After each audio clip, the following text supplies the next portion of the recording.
Hello friends, this is doctor नज़र this side. अब हम अपना एरिथमिया बेसिक्स का लेक्चर कंटिन्यू करते हैं। तो अब हम ये देखते हैं कि साइनस रिदम किसे कहते हैं और जो नॉर्मल ईसीजी पैटर्न्स हैं, उनमें कौन से फैक्टर्स हैं, मतलब मेन फैक्टर्स होते हैं, उन्हें देखते हैं। तो अब हम ये देखते हैं कि साइनस रिदम किसको कहते हैं और क्या होता है। बेसिकली आपका ये हार्ट है मान लो, और हार्ट के अंदर होता है एसए नोड। ठीक, एसए नोड होता है, एवी नोड होता है, बंडल ऑफ हिस होता है। ठीक, बंडल ऑफ हिस के बाद आपका राइट बंडल ब्रांच और लेफ्ट बंडल ब्रांच होता है। उसके बाद आपके परकिंजे फाइबर्स होते हैं।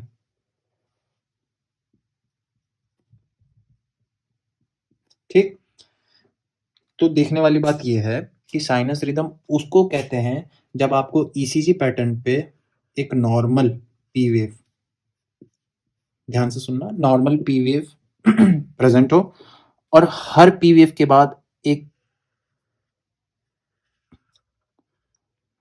क्यूआरएस कॉम्प्लेक्स होना चाहिए। हर पी वेव के बाद क्यूआरएस कॉम्प्लेक्स होना चाहिए। Every P wave should be followed by a QRS complex. ठीक, मतलब हर पी के बाद अगर आपको क्यूआरएस दिख रहा है तो आप कह सकते हो कि हाँ, ये साइनस रिदम है। ठीक, और एकदम कंफर्म होना है कि साइनस रिदम है तो आपके पास एक टी वेव भी होनी चाहिए। क्यूआरएस के बाद टी वेव होनी चाहिए। ठीक, मतलब कि एट्रियल साइनस रिदम उसको कहते हैं जिसमें एक वेव, मतलब एक ईसीजी पैटर्न में एट्रियल और वेंट्रिकुलर डीपोलराइजेशन और रीपोलराइजेशन। ठीक, ये थ्री डिफरेंट वेव्स में दिखना चाहिए। तो इसको बेसिकली हम लोग कहते हैं साइनस रिदम, जिसमें आपके पास पी वेव हो, क्यूआरएस हो और टी वेव हो। ठीक, क्योंकि बेसिकली देखो, मेरा पी का इंपॉर्टेंस इसलिए है, साइनस रिदम का ये मतलब हुआ, पी वेव का इंपॉर्टेंस ये है कि ऐसे नोट से फायरिंग हुई है।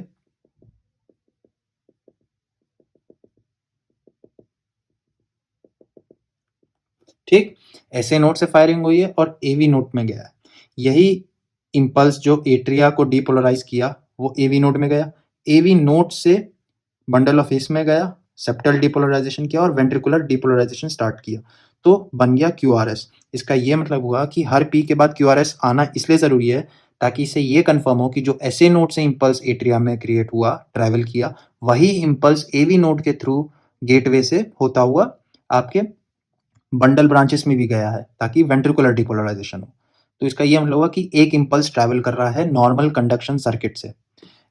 नॉर्मल साइनस रिदम का ये मतलब हुआ, या तो आप वेव्स की डेफिनेशन से याद रखो कि every P wave should be followed by QRS complex. ठीक, या फिर इसका एक दूसरा डेफिनेशन होता है कि normal conduction pathway, normal conduction pathway से इंपल्स ट्रैवल करेगा। ठीक, तो साइनस रिदम का ये मतलब हुआ कि पी वेव के बाद क्यूआरएस होना चाहिए।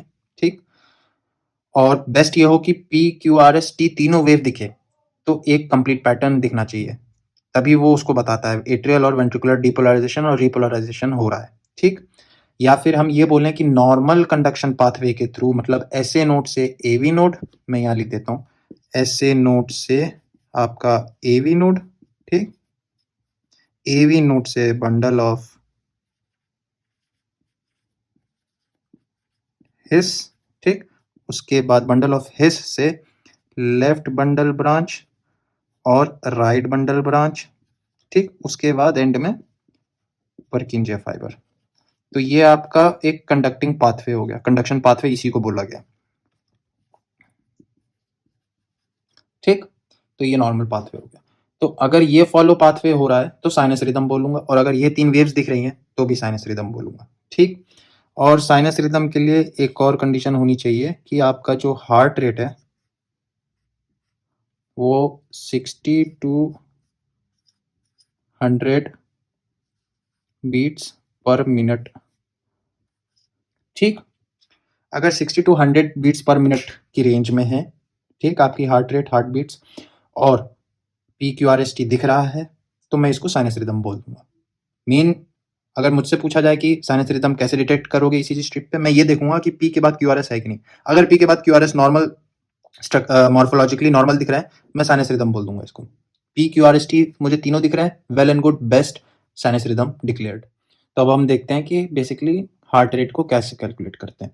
उससे पहले मैं आपको ये बता दूं कि ECG की स्ट्रिप में आप कोई भी एस्पेक्ट चेक करना चाहते हो, साइनस रिदम हो या फिर हार्ट रेट हो या कोई भी एरिथमिया डिटेक्ट करना है, तो बेस्ट लीड जो होगी अवेलेबल वो होगी lead 2, bipolar limb lead 2।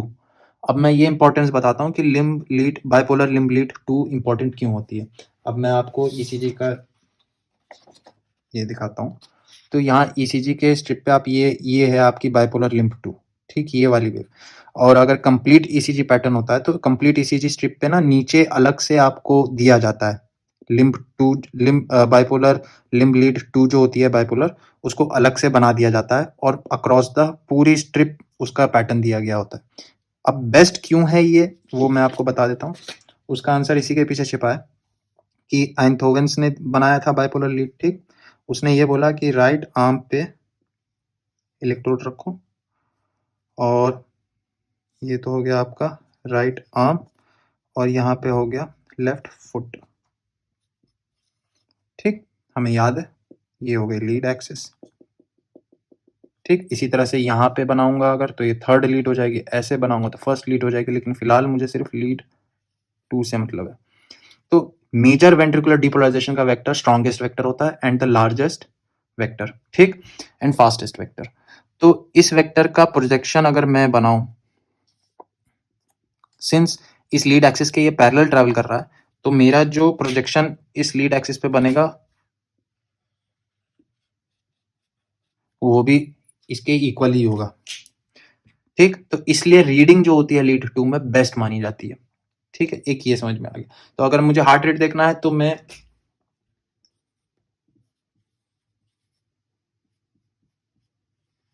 Lead 2 में जाके देखूंगा, ठीक। अब इंपॉर्टेंट यह है कि केस क्या है, रेगुलर हार्ट रेट देखनी है या फिर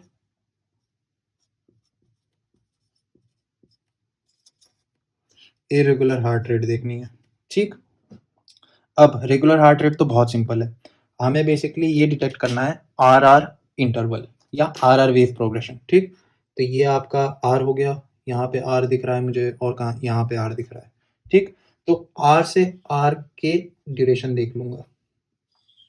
अब आप ये पूछोगे कि मैं ये कैसे डिसाइड करूं कि मेरे पास स्ट्रिप है और स्ट्रिप में ये देखना है कि रेगुलर है कि इरेगुलर है। तो उससे पहले ही आपको RR इंटरवल देख लेना है। आप जब हार्ट रेट चेक करने जाओगे आपको पहले ये देखना होगा कि रेगुलर है कि इरेगुलर है। अगर आपने ये देखा कि RR इंटरवल कांस्टेंट, अगर मान लो ये RR इंटरवल, ये 1 हो गया, ये 2 हो गया, तो 1 इज इक्वल टू 2, मतलब 1 के अंदर जितने बॉक्सेस हैं उतने ही 2 के अंदर बॉक्सेस हैं। RR इंटरवल, R से R तक और R से R तक कॉन्जिक्यूटिव, ठीक। तो अगर नंबर ऑफ बॉक्सेस इक्वल हो रहे हैं तो इसको मैं बोलूंगा इरेगुलर रिदम, रेगुलर रिदम, ठीक।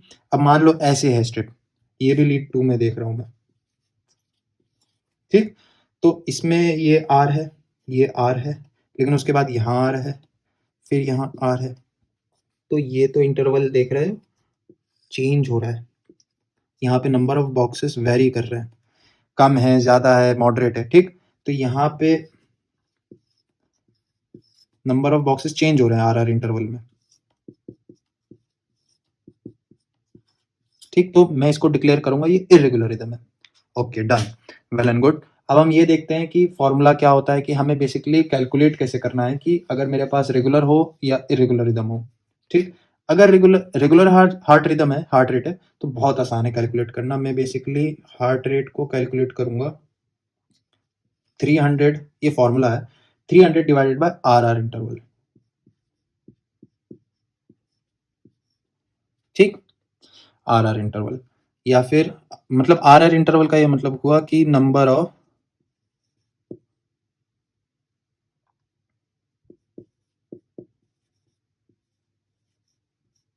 Big squares. तो ये आपकी फॉर्मूला हो गई, ठीक। और अगर मैं इरेगुलर रिदम की बात कर रहा हूँ, तो आपको बेसिकली जो स्ट्रिप होगी उसके निचले हिस्से में जहाँ पे लीड टू कंप्लीट दी जाएगी, वहां पे आपको 30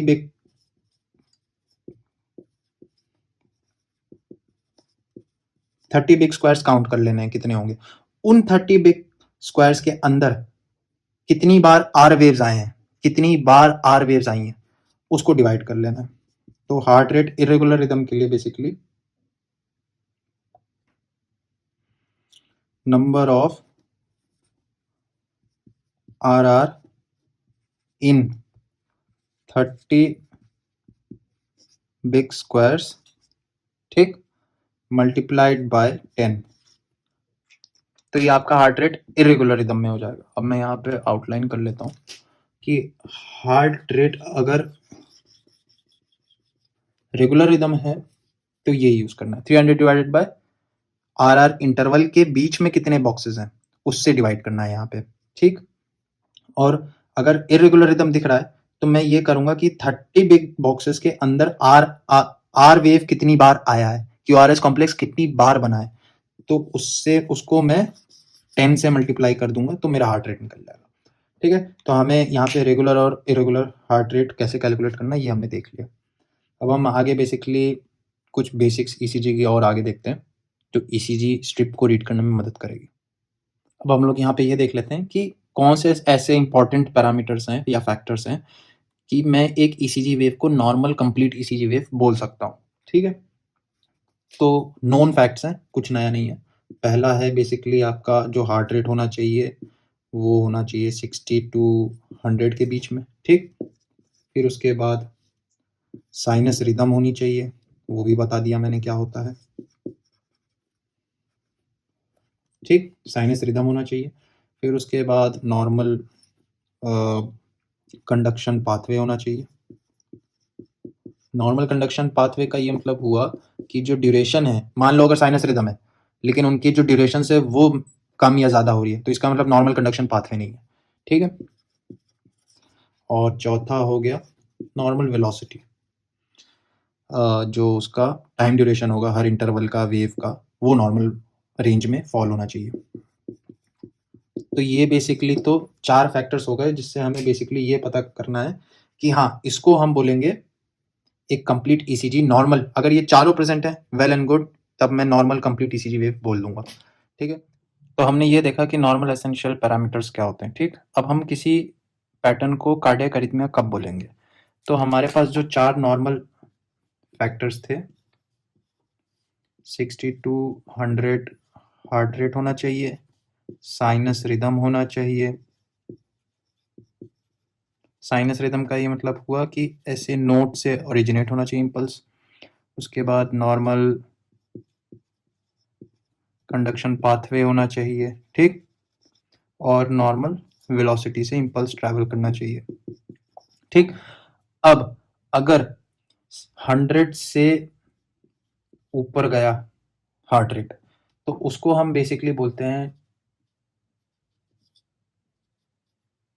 टैकीअरिथमिया, ठीक। और कोई भी हार्ट रेट जो 60 से कम गया उसको हम बोलते हैं ब्रैडी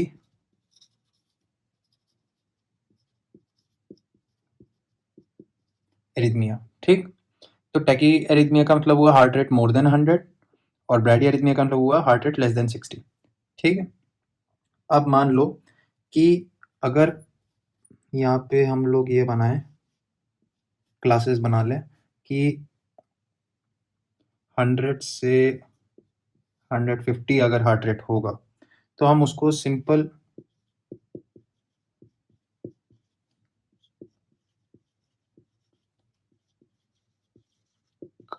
टैकीकार्डिया बोलेंगे, ठीक, या टैकीअरिथमिया बोलेंगे, ठीक। और अगर 150 से ज़्यादा है 250 तक, ठीक, तो हम उसको बेसिकली बोलते हैं पैरोक्सिस्मल टैकीअरिथमिया।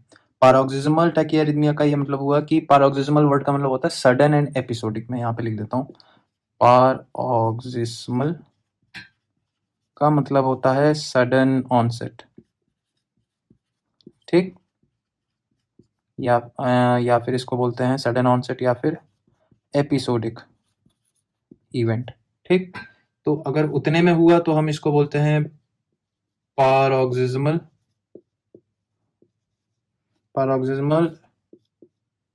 टैकीअरिथमिया। ठीक, अगर यहाँ पे 250 से ज़्यादा है हार्ट रेट, इसको हटा देता हूँ मैं,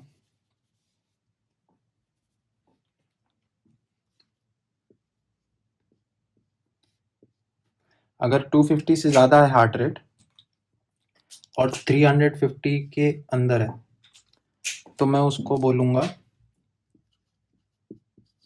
अगर 250 से ज़्यादा है और 350 के अंडर है तो मैं उसे फ्लटर बोलूँगा।